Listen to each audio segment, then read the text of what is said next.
दोस्तों, हिंदू धर्म के सभी देवताओं में सबसे जल्दी प्रसन्न होने वाले देवों के देव महादेव, वे कभी अपने भक्तों में भेदभाव नहीं करते। उनके लिए मनुष्य क्या देव, क्या दैत्य, क्या असुर, क्या पशु पक्षी, क्या सभी एक समान है। जिन लोगों पर भगवान शिव की कृपा हो जाती है, उनका जीवन धन्य हो जाता है। दोस्तों, मनुष्य के समान पशुओं के प्रति भी शिव जी के हृदय में आघात प्रेम है। इसी कारण से उन्हें पशुपतिनाथ भी कहा जाता है। इसी नाम से पूरी दुनिया में एक ऐसा रहस्यमयी मंदिर है जहां पर भगवान शिव स्वयं विराजते हैं। इस मंदिर को केदारनाथ धाम के समान ही महत्व दिया जाता है। दोस्तों, हाल ही में पशुपतिनाथ मंदिर में कुछ ऐसी घटनाएं घट रही हैं जिन्हें लोग कलयुग के अंत और भविष्य मालिका की भविष्यवाणी से जुड़कर देख रहे हैं। इस मंदिर की शिवलिंग में, इस मंदिर के रीति रिवाजों में कई ऐसे रहस्य और कथाएं छुपी हुई हैं जिनके बारे में जानकर आपको काफी हैरानी होने वाली है। दोस्तों, जब मैं यह वीडियो बना रहा था तब मेरी नज़र इस मंदिर के कुछ ऐसे पहलुओं पर पड़ी जिनके बारे में मुझे कुछ आइडिया ही नहीं था। तो दोस्तों, चलिए आज का यह वीडियो शुरू करते हैं। और वीडियो में आगे बढ़ने से पहले पर आपसे छोटा सा निवेदन है कि इस चैनल को सब्सक्राइब अवश्य करिए और बेल आइकॉन को भी दबा दे। दोस्तों, कमेंट बॉक्स में एक बार सच्चे दिल से हर हर महादेव अवश्य लिखिए। तो चलिए शुरू करते हैं आज के इस वीडियो को। नेपाल में पशुपतिनाथ का मंदिर काठमांडू के पास देवपाटन गांव में बागमती नदी के किनारे स्थित है। मंदिर में भगवान शिव की एक 5 मुंह वाली मूर्ति है। पशुपतिनाथ विग्रह में चारों दिशाओं में एक मुंह और एक मुख ऊपर की ओर है। प्रत्येक मुख के दाएं हाथ में रुद्राक्ष की माला और बाएं हाथ में कमंडल मौजूद है। मान्यता के अनुसार पशुपतिनाथ मंदिर का ज्योतिर्लिंग पारस पत्थर के समान है। कहते हैं कि यह 5 मुंह अलग अलग दिशा और गुणों का परिचय देते हैं। पूर्व दिशा की ओर वाले मुख को तत्पुरुष और पश्चिम दिशा वाले मुख को सद्योत कहते हैं।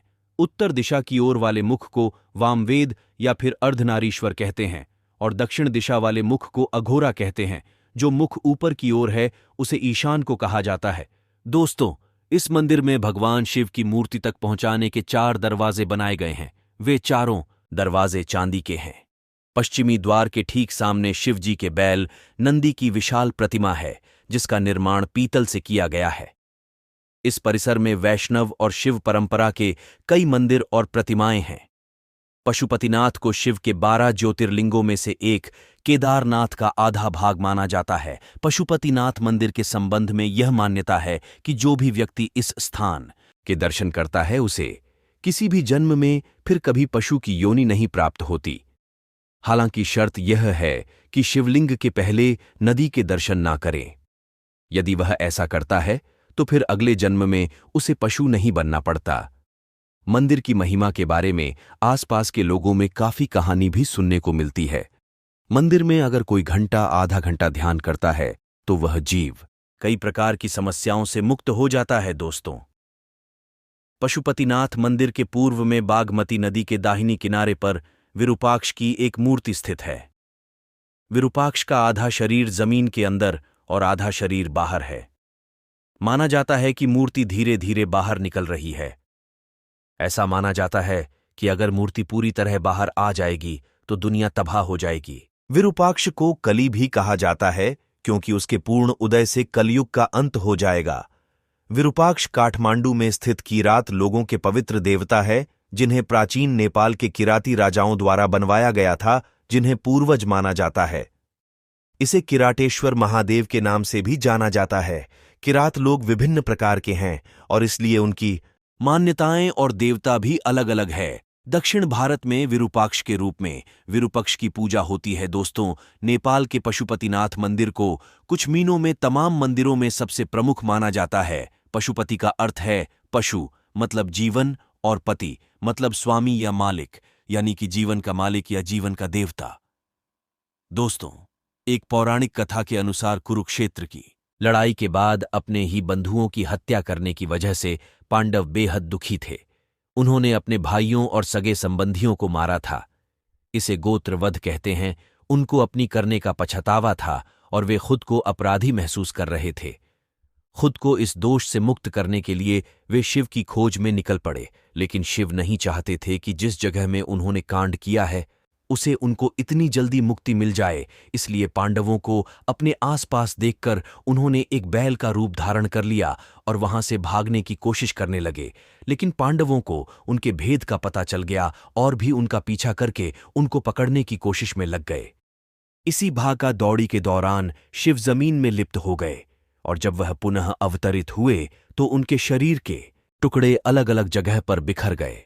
नेपाल के पशुपतिनाथ मंदिर में उनका मस्तिष्क गिरा और तभी से इस मंदिर को तमाम मंदिरों में सबसे प्रमुख कहा जाने लगा।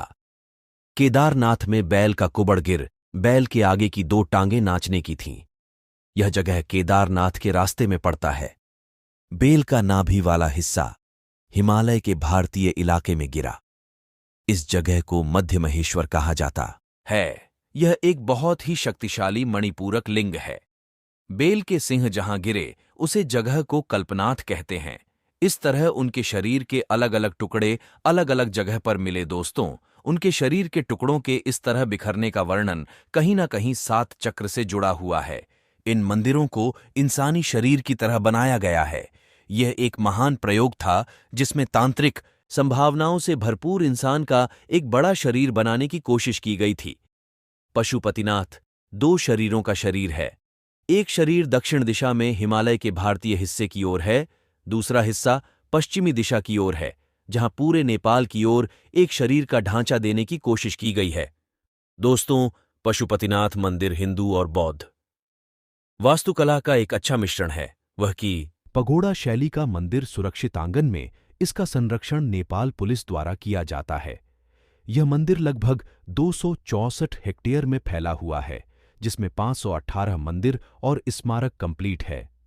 मंदिर की दूरी स्तरीय छत का निर्माण तांबे से किया गया है, जिन पर सोने की पर चढ़ाई गई है। मंदिर वर्गाकार के चबूतरे पर बना है, जिसकी आधार से शिखर तक की ऊंचाई 23 मीटर से 7 सेंटीमीटर है।